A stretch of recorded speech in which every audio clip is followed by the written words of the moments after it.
حتى إذا جاءوها وفتحت أبوابها وقال لهم خزنتها سلام عليكم طبتم فادخلوها خالدين وقالوا الحمد لله الذي صدقنا وعده وأورثنا الأرض نتبوأ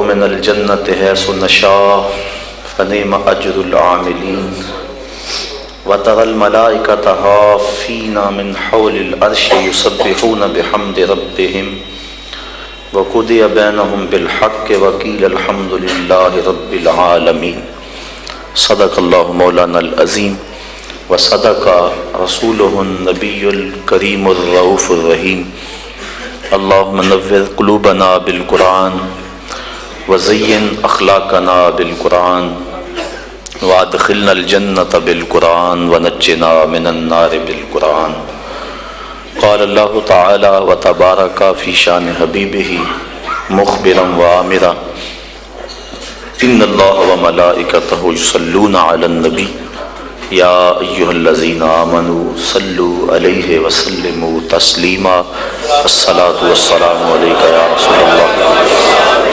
وعلى آلك وصحبك يا حبيب الله الصلاة والسلام عليك يا رسول الله وعلى آلك وصحبك يا محبوب رب العالمين. تمام حمد و ثنا تعریف و توصیف اللہ جل مجدہ الکریم کی ذات پاک کے لیے جو خالق کائنات بھی ہے اور مالک شش جہات بھی. اللہ جل وعلا کی حمد و ثنا کے بعد حضور نبی اکرم شفیع امم رسول محتشم نبی مکرم اللہ کے پیارے امت کے سہارے رب کے محبوب دانائے غیوب مالک رقاب امم فخر عرب و عجم والی کون و مکان سیاہ لا مکان سید انس و جاں سرور لالا رخاں نیر تاباں سرنشین مہوشاں ماہ خوباں شہنشاہ حسینہ تتمہ دوراں سرخیل زہرہ جمالاں جلوائے صبح ازل نور ذات لم یزل باعث تکوین عالم فخر آدم و بنی آدم نیر بطحا رازدار ما اوہا شاہد ما تغا صاحب علم نشرہ معصوم آمنہ احمد مجتبہ حضرت محمد مصطفیٰ صلی اللہ علیہ وسلم کے حضور ناز میں اپنی محبتوں کا نیاز پیش کرنے کے بعد واجب الاحترام ذوی الاحتشام برادران اسلام السلام علیکم ورحمۃ اللہ وبرکاتہ. آج کسی اور آیت پہ گفتگو کرنے کا ارادہ لے کے حاضر ہوا تھا، لیکن محترم قاری صاحب نے جس محبت بھرے انداز میں سورہ زمر کی یہ آیات تلاوت کی تو میرے دل میں یہ خیال پیدا ہوا کیوں آج اس عنوان سے گفتگو نہ کی جائے. اور جب وہ نعت شریف پڑھ رہے تھے اور نعت شریف کا ایک شعر ایسا تھا کہ اس وقت میرا جی یہ چاہ رہا تھا کہ اس عنوان سے گفتگو کی جائے.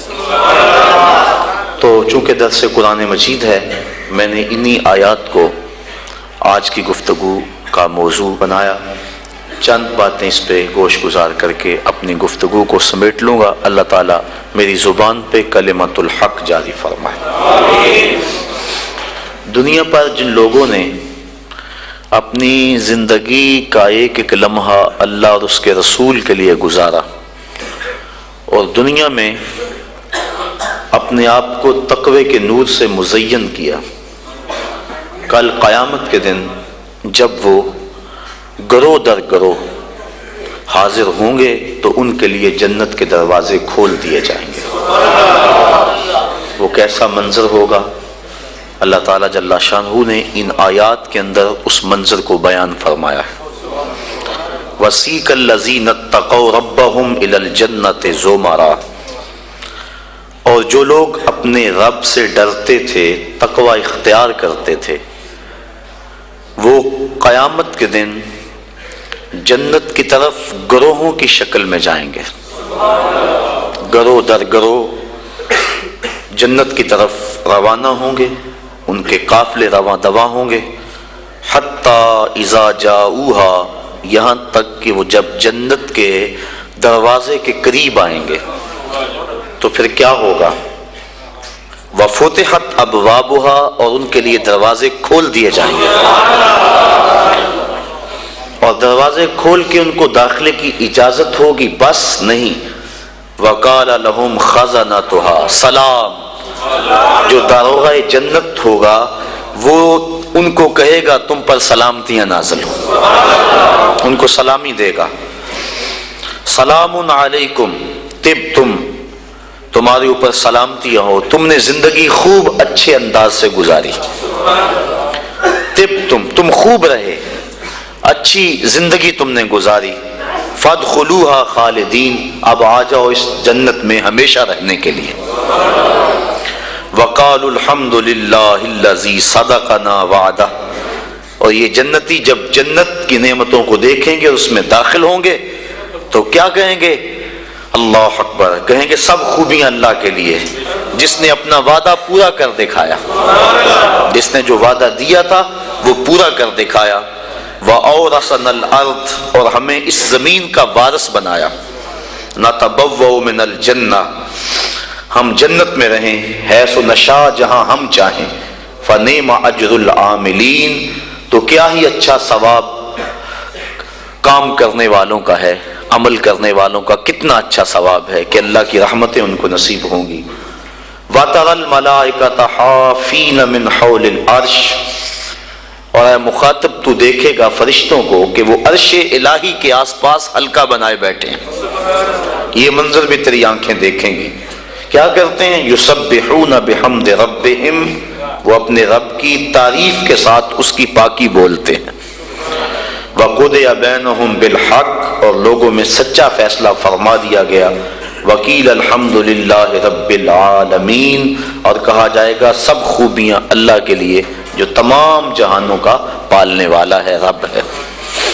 یہ تمام مضمون پر تو گفتگو ممکن نہیں اس تھوڑے وقت میں، دو ایک باتوں پہ گفتگو آپ کے گوش گزار کر کے اپنی معروضات کو، گفتگو کو سمیٹوں گا۔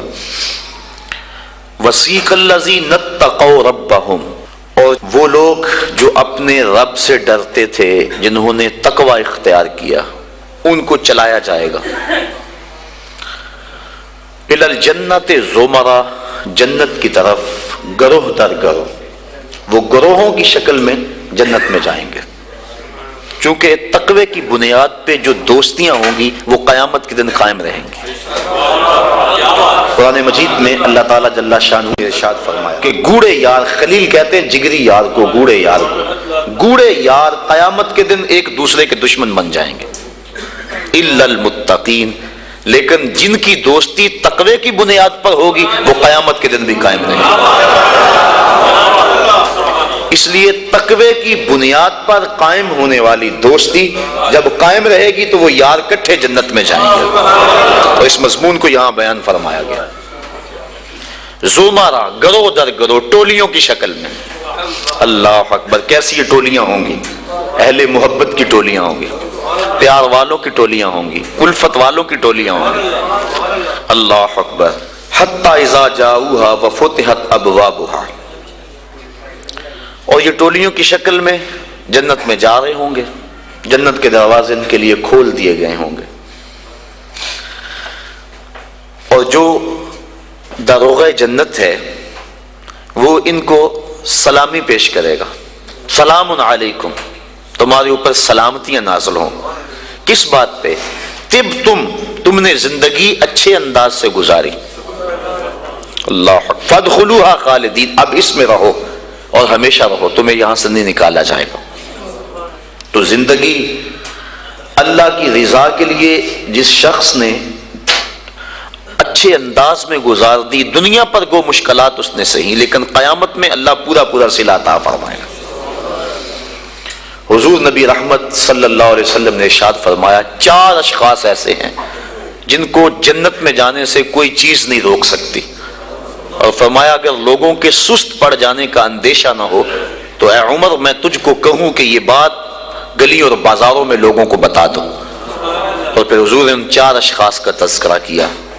ایک وہ شخص جو والدین کے ساتھ حسن سلوک کرتا ہے، دوسرا وہ شخص جس کی اولاد زیادہ ہے، ذرائع آمدنی تھوڑے ہیں، لیکن وہ اپنی اولاد کے پیٹ میں لقمہ حرام نہیں جانے دیتا۔ جب ذرائع آمدنی زیادہ ہوں اور پھر حرام سے بچنا، یہ بھی بہت بڑی سعادت ہے، لیکن جب ذرائع آمدنی بھی تھوڑے ہوں اور اولاد بھی زیادہ ہو تو پھر حرام سے بچنا یہ بڑا مشکل اور آزمائش کا مرحلہ ہوتا ہے۔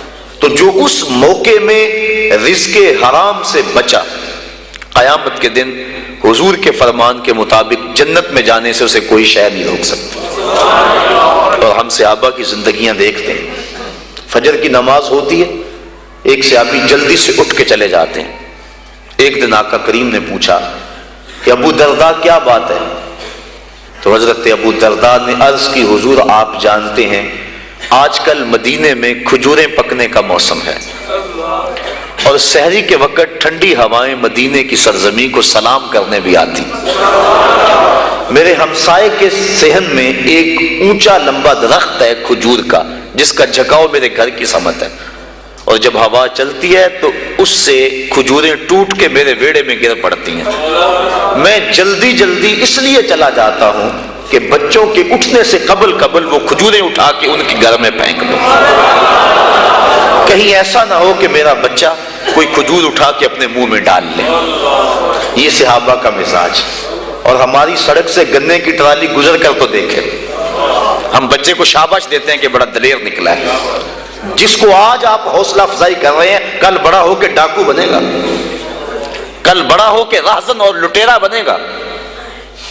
اولاد کی تربیت کے باب میں یہ بات ہے کہ اگر وہ گناہ کا ارتکاب بچپن میں بھی کرتے ہیں تو ان کی وہاں حوصلہ شکنی کی جائے تاکہ ان کے دل میں گناہ سے نفرت پیدا ہو جائے۔ تو حضرت ابو درداء نے عرض کی، حضور میں اس لیے جلدی چلا جاتا ہوں کہ ہمسائے کے گھر سے جو کھجور کا درخت ہماری سمت جھکا ہوا ہے، اس کی کھجوریں جو گرتی ہیں میں ان کو اٹھا کے ان کے صحن میں پھینک دوں تاکہ کہ میرا بچہ وہ کھجور اپنے اندر نہ لے لے۔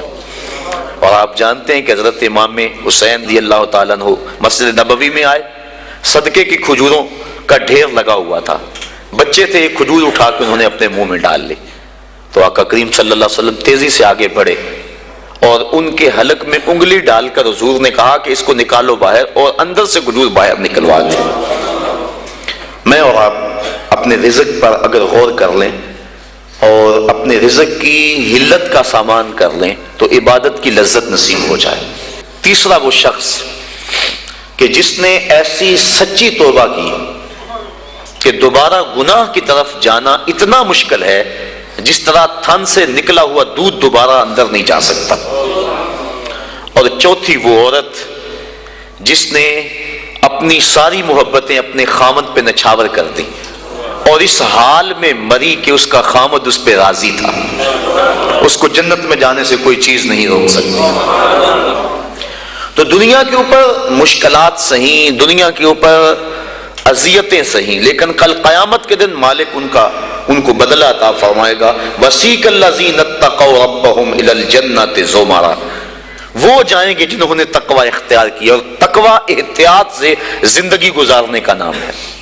تقوی کے بارے میں علماء کے مختلف اقوال موجود ہیں، لیکن خلاصہ یہ ہے زندگی اس احتیاط سے گزاری جائے، اللہ اکبر، کہ انسان کے دامن سے کوئی گناہ نہ لگنے پائے۔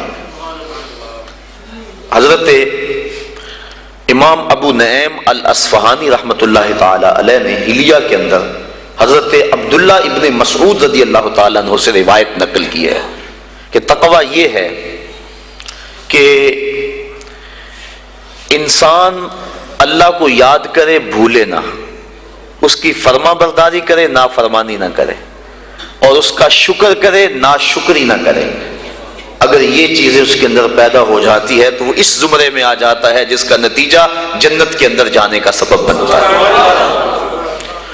اور حضرت ابو ہریرہ رضی اللہ تعالیٰ عنہ سے ایک روایت ہے جس کو امام ترمذی نے نقل کیا ہے کہ ایک دن حضور تشریف فرماتے، فرمایا کہ کوئی ہے کہ جس کو میں نصیحت کروں اور وہ اس پہ خود عمل کرے یا ایسے لوگوں تک پہنچائے جو اس پہ عمل کرے؟ تو حضرت ابو ہریرہ رضی اللہ تعالی عنہ فرماتے ہیں میں نے عرض کی حضور میں ہوں، آپ مجھے وہ نصیحتیں کریں۔ تو حضور نے میرا ہاتھ پکڑ لیا اور حضرت ابو ہریرہ فرماتے ہیں حضور نے 5 نصیحتیں مجھ کو گنوائیں۔ فرمایا گناہوں سے بچو، تم سب سے زیادہ عبادت گزار بن جاؤ گے۔ دوسری بات فرمائی اللہ کی تقسیم پہ راضی ہو جاؤ، تم سب سے زیادہ غنی بن جاؤ گے۔ اور تیسری بات ارشاد فرمائی ہمسایوں کے ساتھ حسن سلوک کرو، تم کامل مومن بن جاؤ گے۔ اور پھر فرمایا جو اپنے لیے پسند کرتے ہو وہ اپنے مومن بھائی کے لیے پسند کرو، کامل مسلمان بن جاؤ گے۔ اور پھر فرمایا زیادہ ہنسا نہ کرو، اس سے دل مردہ ہوتا ہے۔ فرمایا یہ 5 وصیتیں اللہ کے رسول نے مجھ کو گنوائیں۔ انسان گناہ کو ترک کرے، علماء نے کہا یہ تقویٰ ہے۔ اور حضور نے ان نصیحتوں میں پہلی نصیحت جو ہے وہ گناہ سے بچنے کے بارے میں حکم ارشاد فرمایا کہ گناہ سے بچا جائے۔ نیکی کرنی، اچھائی کرنی بہت بڑی دولت ہے، لیکن گناہ سے بچنا عادت ہے، کیونکہ گناہ کرنے سے اللہ ناراض ہو جاتا ہے، اور تقویٰ اللہ کی ناراضگی سے بچنے کا نام ہے۔ تقوی کے بارے میں علماء کرام نے اور بھی روایات، مختلف اقوال بزرگوں کے بیان کیے ہیں کہ انہوں نے تقوی کی دولت اختیار کر کے اپنے آپ کو جنت کا حقدار بنایا اور اپنی زندگی کا ایک ایک لمحہ اللہ کی رضا کے لیے گزارا۔ آج ان کے لیے جنت کے دروازے کھلے ہوئے ہیں اور فرشتے ان کو سلام علیکم کہہ رہے ہیں اور ان کی سابقہ زندگی پر آفرین کر رہے ہیں کہ تم نے اچھی زندگی گزاری، کہ کفاف تھوڑا تھا، ذرائع آمدنی کم تھے، اولاد زیادہ تھی، جس منصب پہ تم بیٹھے تھے تم اپنے وسائل کو بڑھا سکتے تھے، لیکن اس میں آمیزش ہوتی حرام کی، لیکن روکھی سوکھی تم نے کھا لی، اور زندگی کی مشکل گھاٹیوں سے تم نے گزر کے یہاں تک اپنا پہنچاؤ کیا۔ آج اللہ کی رحمتیں بڑھ کے تمہارا استقبال کر رہی۔ یہ ہے بڑا مشکل کام آج کل بالخصوص، جبکہ دوڑ لگی ہوئی ہے، ہر شخص ایک دوسرے سے آگے بڑھنے کی خواہش کے اندر حلال حرام کی تمیز چھوڑے ہوئے ہیں، اور بات کسی سے کرو تو ہر کوئی یہ کہتا ہے جی کیا کریں، پیٹ کے لیے لگے ہوئے ہیں۔ پیٹ تو 2 روٹیاں صبح مانگتا ہے، 2 شام کو مانگتا ہے، 2 دوپہر کو مانگتا ہے۔ پیٹ کا اتنا لمبا چوڑا مطالبہ نہیں ہے، صرف ہم 2 دنی 4 کے چکر میں پڑے ہوئے ہیں۔ جو بندہ جہاں ہے وہاں وہ راضی نہیں ہے۔ اور اس حدیث کا جو دوسرا ٹکڑا ہے، حضور کی جو دوسری نصیحت، اس میں یہ فرمایا گیا اللہ کی تقسیم پہ راضی ہو جاؤ، سب سے بڑے غنی ہو جاؤ گے۔ غنا دل کی بے نیازی کا نام ہے، تو جتنی مرضی دولت اور پھر بھی طلب ہو تو پھر تو انسان اس طلب میں جل رہا ہے، اطمینان مل ہی نہیں رہا۔ لیکن کفاف تھوڑا ہے، ذرائع آمدنی تھوڑے ہیں، اس سوکھی روٹی پر بھی صبر ہے، قناعت ہے، تو جو لطف اس دسترخوان پہ بیٹھ کر کھانے کا ہے وہ 5 سٹار ہوٹلوں میں کھانے کا بھی نہیں ہے۔ تو یہ حضور کا جملہ کتنا خوبصورت ہے۔ اور اگر نہیں ہم اللہ کی تقسیم پہ راضی ہوں گے تو کیا کریں گے؟ حدیث میں آتا ہے جب بچہ شکم مادر میں 120 دن کا ہوتا ہے تو فرشتہ آ کے 4 چیزیں لکھ جاتا ہے، ان میں سے ایک چیز اس کا رزق ہے کہ ساری زندگی میں اس کو کتنا رزق ملے گا۔ اب جتنا لکھا گیا ہے الٹی چھلانگے بھی لگائے اس سے زائد نہیں ملے گا، اور جب لکھا گیا ہے اس سے پہلے نہیں ملے گا۔ تو پھر اس رزق کے لیے اٹینشن کی ضرورت کیا ہے؟ رزق کے لیے کام کرے، محنت کرے۔ شاید میں نے کسی درس قرآن میں اس حوالے سے بات کی تھی۔ حضرت شیخ سعدی شیرازی فرماتے ہیں کہ ایک شخص جنگل میں گیا، اس نے دیکھا کہ ایک لومڑی ہے جس کے ہاتھ پاؤں ہی نہیں ہے، سوچنے لگا مالک اسے رزق کیسے دیتا ہوگا، تو درخت پہ چڑھ کے بیٹھ گیا۔ تھوڑی دیر کے بعد شیر آیا، اس نے شکار کیا اور پس خوردہ چھوڑ کے چلا گیا۔ وہ رینگتی رینگتی آگے بڑھی اور پس خوردہ کھا کے پیٹ بھر لیا۔ اب اس نے کہا کہ جب اس لومڑی کو اللہ عطا فرماتا ہے میں تو اس کا بندہ ہوں، میں کیوں محنت کروں؟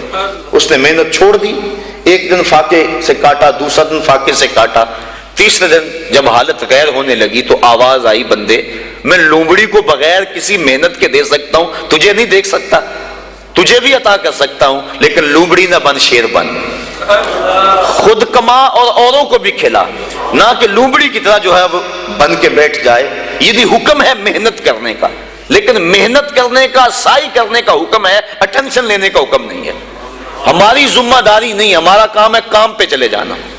دیکھو نا، آپ کسی فیکٹری میں کام کرتے ہیں، 8 گھنٹے کی ڈیوٹی ہے وہاں کام کی، تو آپ مزدوری کرتے ہیں یا کوئی کام کرتا ہے، مالک بیل دے کے آپ کو بلا لیتا ہے دفتر میں، 2 گھنٹے وہاں بٹھائے رکھتا ہے، آپ کو پریشانی ہونی چاہیے کہ وہاں کام جو ہے وہ نہیں ہو رہا؟ آپ کو کیا غرض؟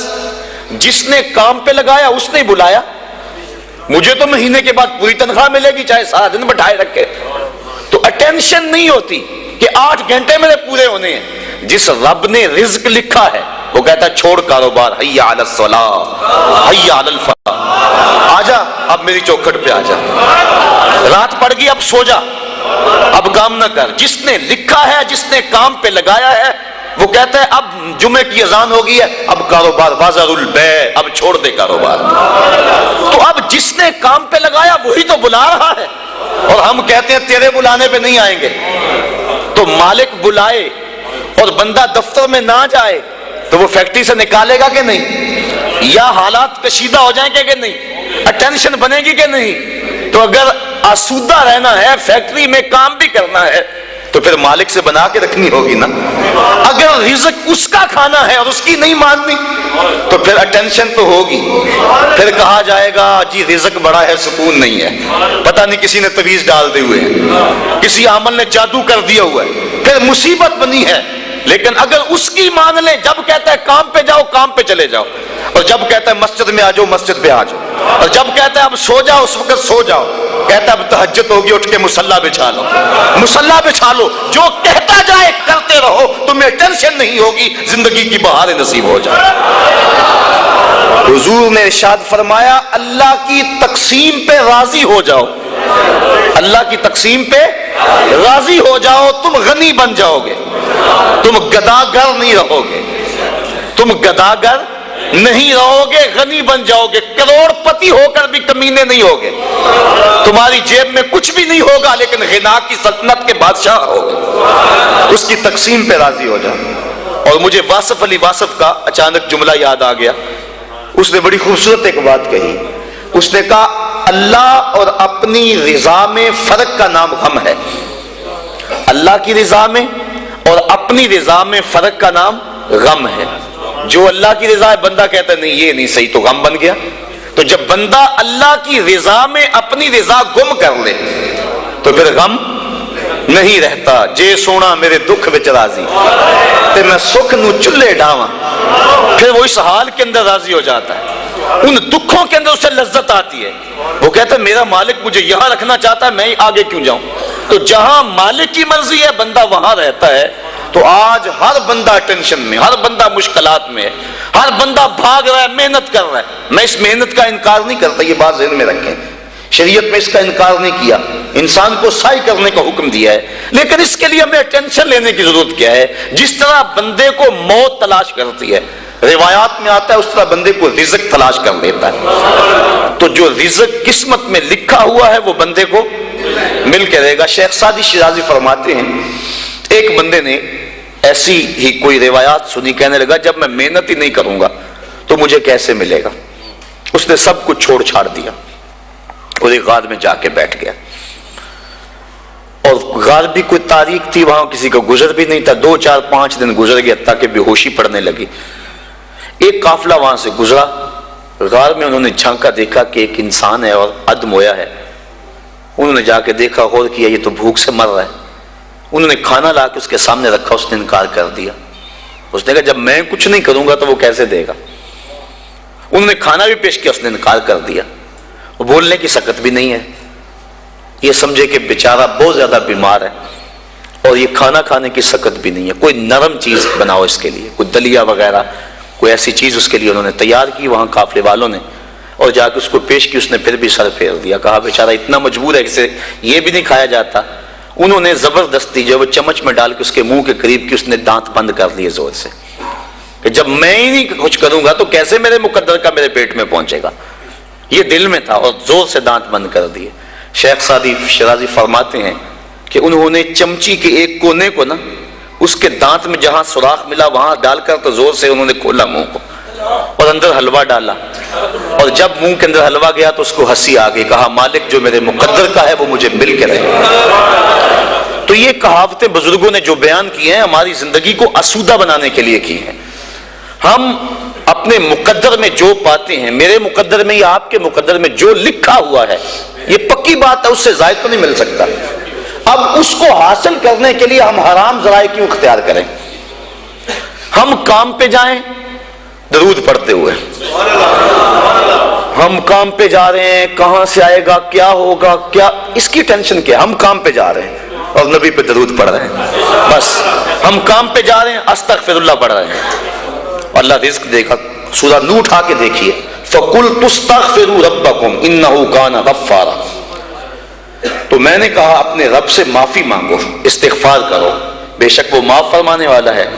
پھر کیا ہوگا؟ يُرْسِلِ السَّمَاءَ عَلَيْكُمْ مِدْرَارًا, وہ آسمان سے موسلادھار بارش بھیجے گا. وَيُمْدِدْكُمْ بِأَمْوَالٍ وَبَنِينَ, تم کو مال بھی دے گا بیٹے بھی دے گا. وَيَجْعَلْ لَكُمْ جَنَّاتٍ, اور وہ تمہارے لیے جنتیں اور باغ بنا دے گا. وَيَجْعَلْ لَكُمْ أَنْهَارًا, اور تمہارے لیے نہریں جاری کر دے گا. اللہ اکبر. مَا لَكُمْ لَا تَرْجُونَ لِلَّهِ وَقَارًا, آگے فرمایا کیا ہو گیا تمہاری نظر میں اللہ کا وقار نہیں رہا؟ یعنی جس سے مانگنا ہے اس سے مانگ نہیں رہے, اور جو دیتا نہیں اس کے ہم سامنے ہاتھ پھیلا رہے ہو. جب سحری کا وقت ہوتا ہے نا, سحری کا وقت, تو اللہ کی رحمتیں قریب آ جاتی ہیں. حدیث میں آتا ہے, آواز آتی ہے, حل میں مسترزقن, کوئی رزق مانگنے والا ہے میں اس کی جھولی بھر دوں. حل میں مستغفرن, کوئی بخشش مانگنے والا ہے میں اس کے گناہ معاف کر دوں. تو اس وقت اللہ کی رحمتیں آواز دے رہی ہوتی ہیں کہ کوئی رزق مانگنے والا ہو تو میں اس کی جھولی بھر دوں, میں اس کی جھولی بھر دوں. اور پھر کیا ہوتا ہے؟ جب وہ کہہ رہا ہوتا ہے اس وقت ہم سو رہے ہوتے ہیں. جب آواز آ رہی ہوتی ہے تمہیں ٹینشن ہے, بیٹی کی شادی کرنی ہے, مسئلہ ہے, جہیز نہ دیا تو بیٹی کو تانے ملیں گے, مسئلے تو ہیں اس دور میں, اس کا انکار تو نہیں ہے. دن رات جو دوڑ لگی ہے اس کے سبب بھی ہیں.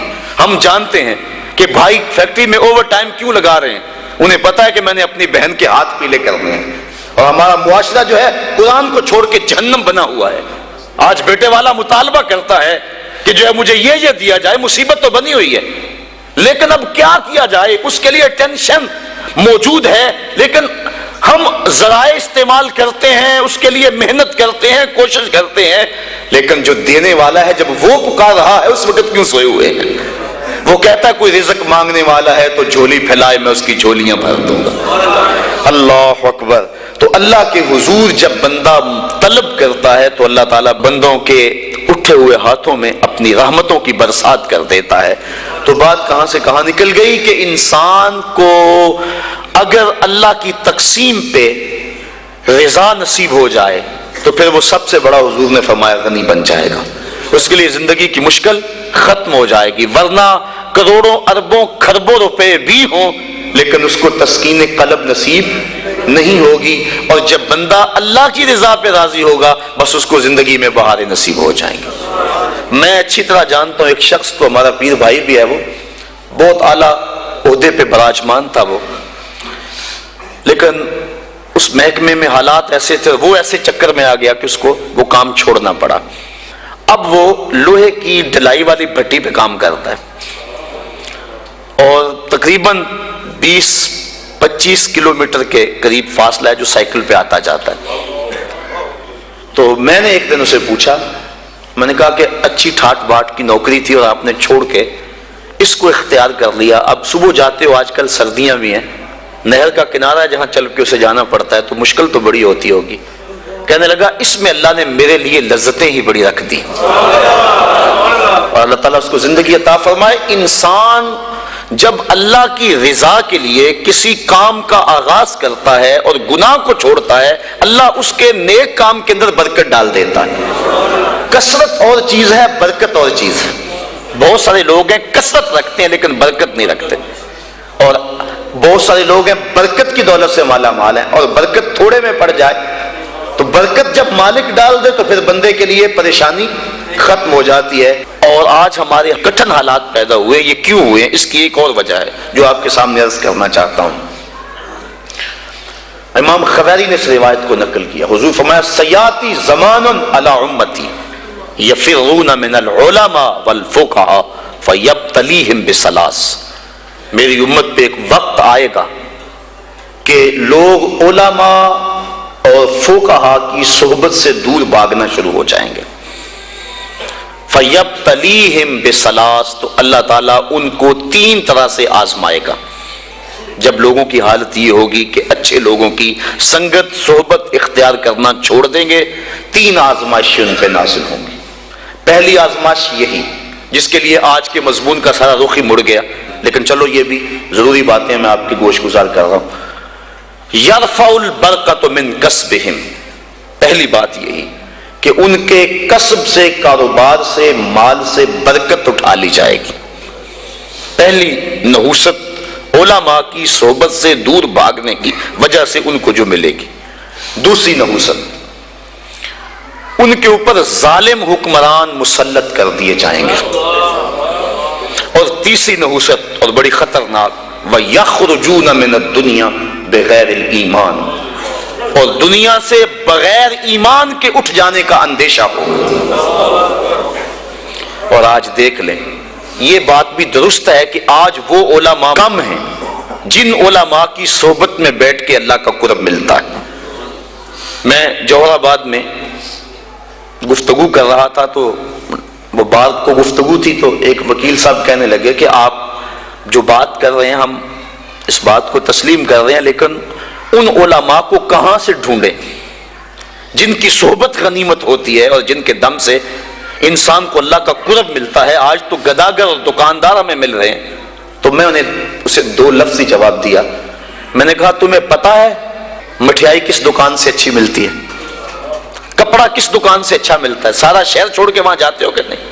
یہی نہیں پتا کہ دین اچھا کہاں سے ملتا ہے؟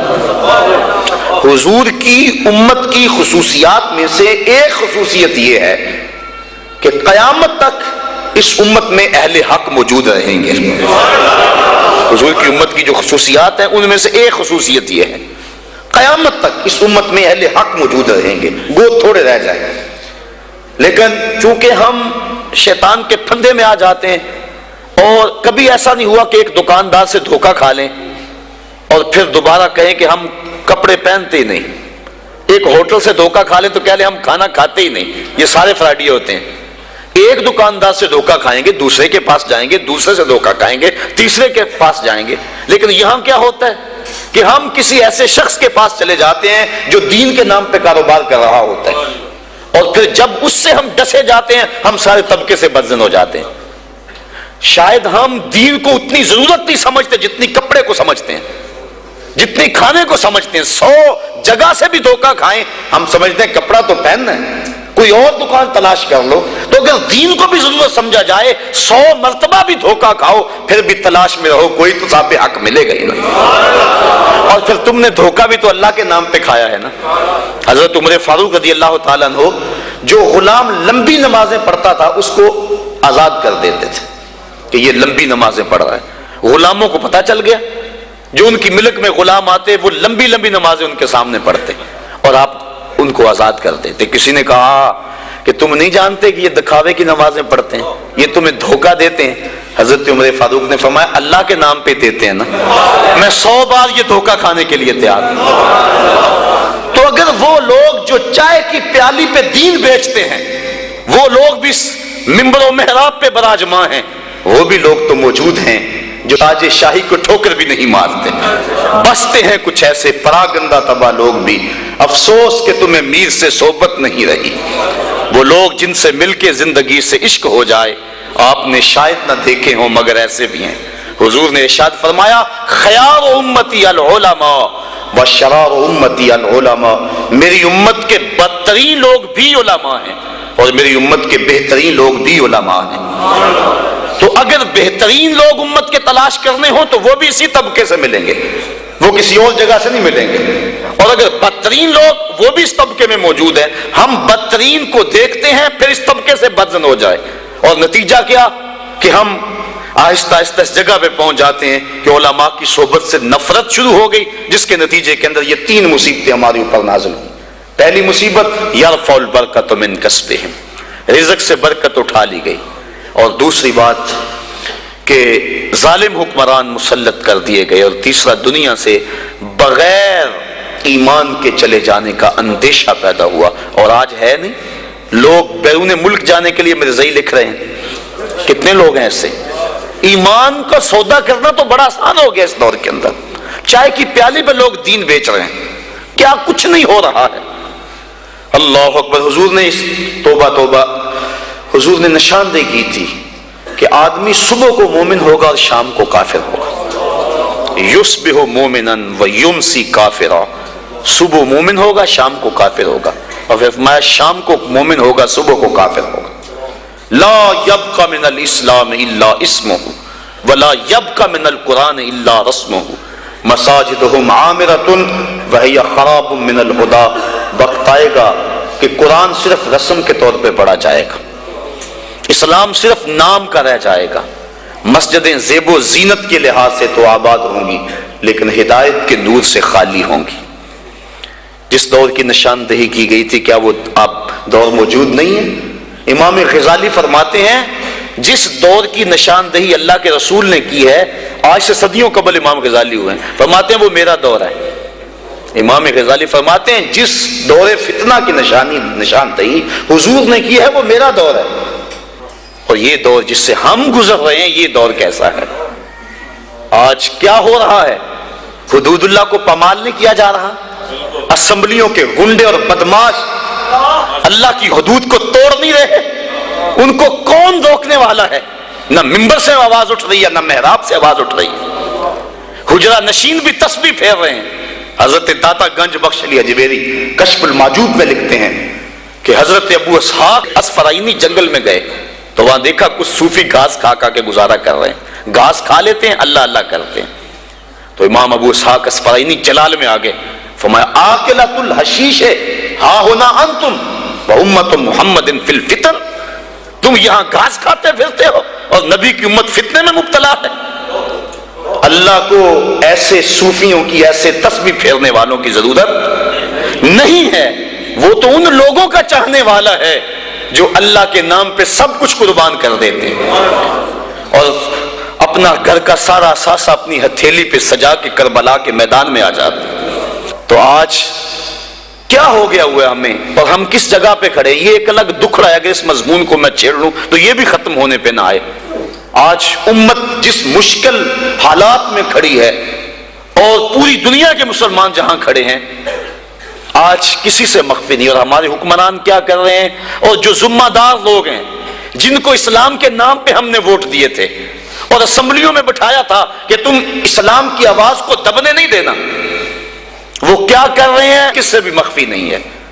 الفاظ کے پردے میں جن سے مخاطب ہوں وہ جان گئے ہوں گے کیوں نام لیا جائے۔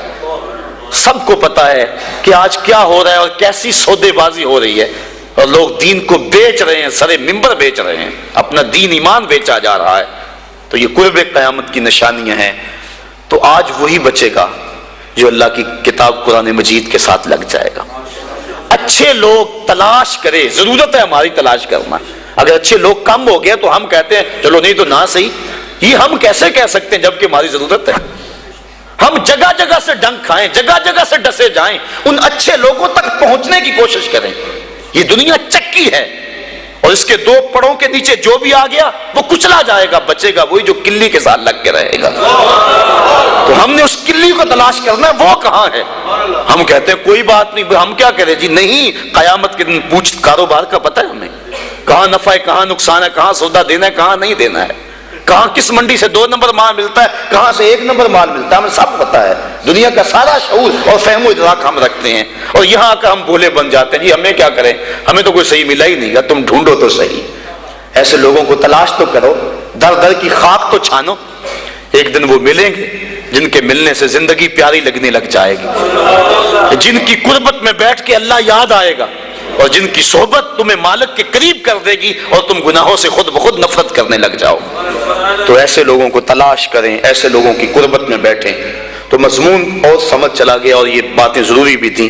بہرحال وسیق الذین اتقوا ربهم الی الجنۃ زمرا، وہ لوگ جنہوں نے تقوی اختیار کیا وہ جنت کی طرف جو ہے وہ گروہوں کی شکل میں جائیں گے. یہ کون لوگ؟ جنہوں نے تقوی اختیار کیا. اللہ اکبر. اور تقوی کیا ہے؟ گناہوں سے قلبی نفرت کا نام ہے. حضرت شیخ جہانگیر سمنانی رحمت اللہ تعالی علیہ فرماتے ہیں، آپ فرماتے ہیں تقوی یہ ہے کہ نیکی کرنے کے باوجود بھی ڈرتا رہے پتہ نہیں میری نیکی بھی قبول ہوئی ہے کہ نہیں. یہ تقوی ہے. حضرت علی المرتضیٰ فرماتے ہیں اپنی عبادات پر اعتماد نہ کرنا تقوی ہے. اور حضرت عمر فاروق کا عمل ہمارے سامنے موجود ہے کہ عید کے دن رو رہے تھے، چھوٹی عید کے دن. اس نے پوچھا آج تو ہر کوئی خوش ہے اور آپ رو رہے ہیں؟ کہا مجھے نہیں پتا کہ میرے روزے قبول ہوئے ہیں یا کہ نہیں. اگر قبول ہوئے تو پھر میرے لیے خوشی کی بات، اور اگر قبول نہیں ہوئے تو میرے منہ پہ مارے گئے.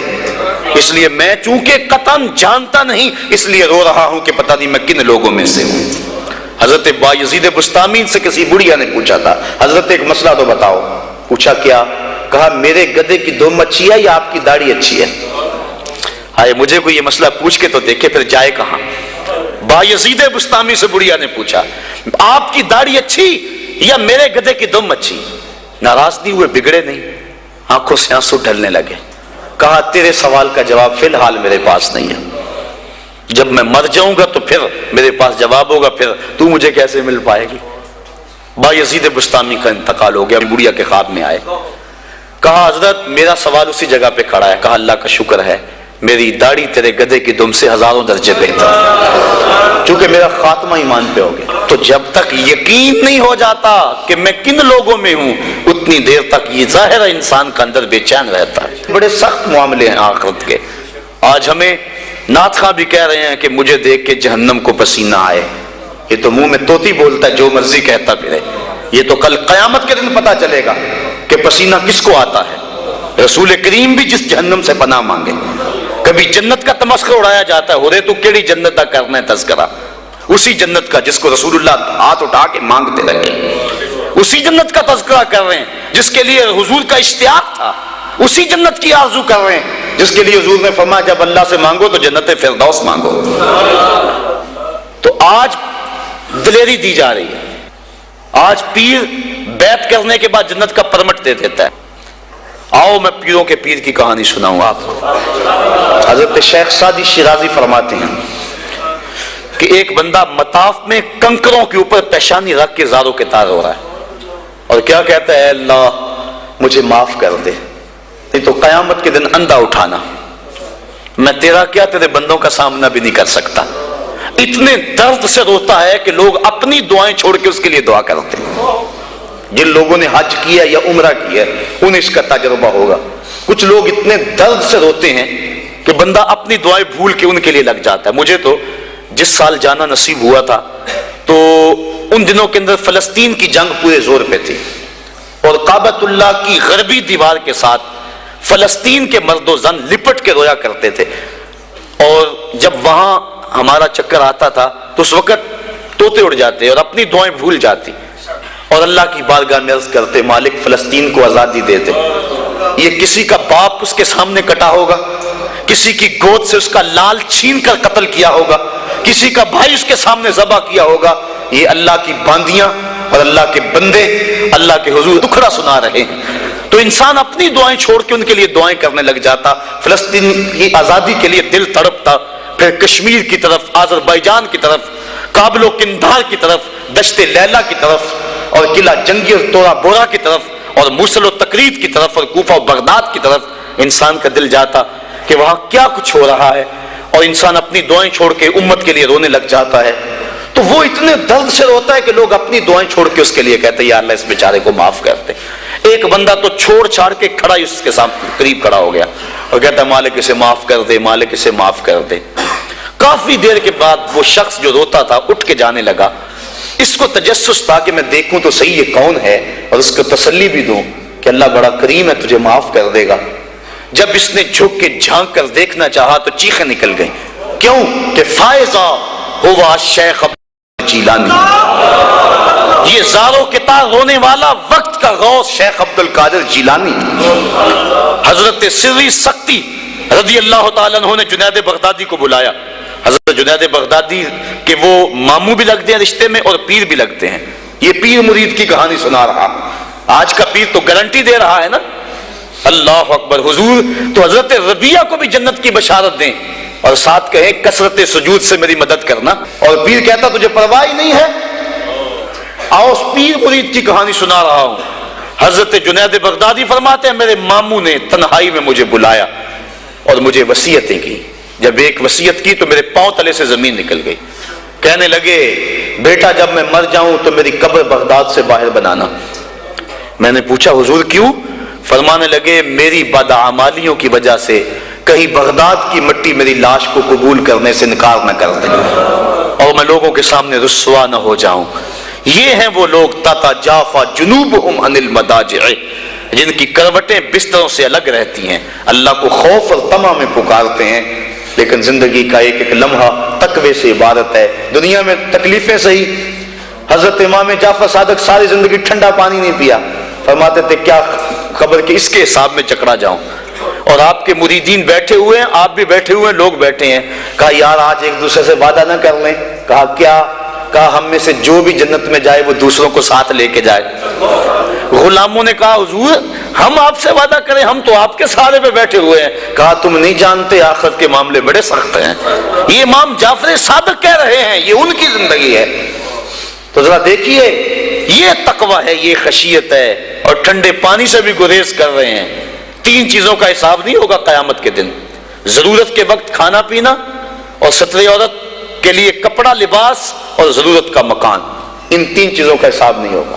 اس کے علاوہ جو بھی نعمت اللہ نے دی ہے ثم لتسألن یومئذ عن النعیم، اللہ قرآن میں کہتا ہے ہر نعمت کے بارے میں پوچھا جائے گا. تو صاحبو جن لوگوں نے اس بات کا خیال رکھا کہ ہمارے رب نے ہمیں پوچھنا ہے اور ایک ایک بات کا ہم نے جواب دینا ہے، یہ بات درست ہے کہ اللہ اپنے فضل سے معاف کرے گا. لیکن سحری کے وقت اٹھ کے سسکیاں بھرنے والا اور رات شراب خانے میں گزارنے والا کیا قیامت کے دن ایک صف میں کھڑے کر دیے جائیں گے؟ یہ کیسے ہوگا؟ غریبوں کا خون چوسنے والا، بیواؤں اور یتیموں کا مال لوٹنے والا اور رات کی تنہائی میں ان کی مدد کرنے والا کیا ایک صف میں کھڑے کر دیے جائیں گے؟ ایسا کیسے ہو سکتا ہے؟ تو صاحب وہ تقویٰ ہے کہ انسان اپنی زندگی کے ایک ایک قدم کو بچا بچا کے رکھے کہ میں اللہ کی ناراضگی سے بچ جاؤں. اور دنیا کو اس نے مشکلات میں ڈال دیا. آج کہتے ہیں دین پہ عمل کرنا بڑا مشکل ہے. جو بندہ دین پہ عمل کرنا چاہتا ہے اللہ قرآن میں سورۃ الاعلیٰ میں فرماتا ہے مشکل نہیں، ہم اس کے لیے آسان بنا دیتے ہیں. چلو لوگوں کے لیے مشکل ہی صحیح، لیکن اس نے مشکل میں یہ زندگی کاٹ لی. اور دنیا ہے بھی، دنیا سجن المومن، مومن کے لیے ہے بھی قید خانہ. لیکن جب قید سے چھوٹا پھر کیا ہوا؟ اللہ کی رحمتیں بڑھ کے اس کا استقبال کر رہی ہیں. پھر گروہوں کے اندر وہ جنت میں جائیں گے اور فرشتے کہیں گے سلام ہو تمہیں کہ تم نے زندگی اچھے ڈھب سے گزاری ہے، اب جنت میں آ جاؤ، تم اس جنت سے کوئی نکالنے والا نہیں ہے. اور وہ کہیں گے اللہ تیری تعریفیں اور تیری خوبیاں، تو نے جو وعدہ کیا تھا آج واقعی تو نے سچا کر دکھایا ہے. اور پھر جنت میں ان کو گوناگون نعمتیں دی جائیں گی اور جنت میں مائے معین ہوگا، حوض کوثر ہوگا، سلسبیل ہوگا. کبھی وہ حوروں سے جام پیئیں گے، کبھی وہ غلمانوں سے جام پیئیں گے.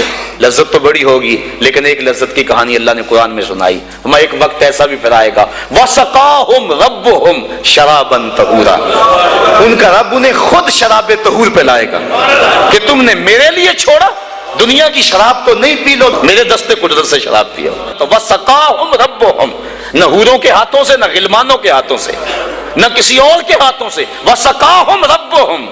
پھر دنیا کی تکلیفیں یاد رہیں گی جب مالک شراب طہور پلا رہا ہوگا. تو یہ ہے زندگی.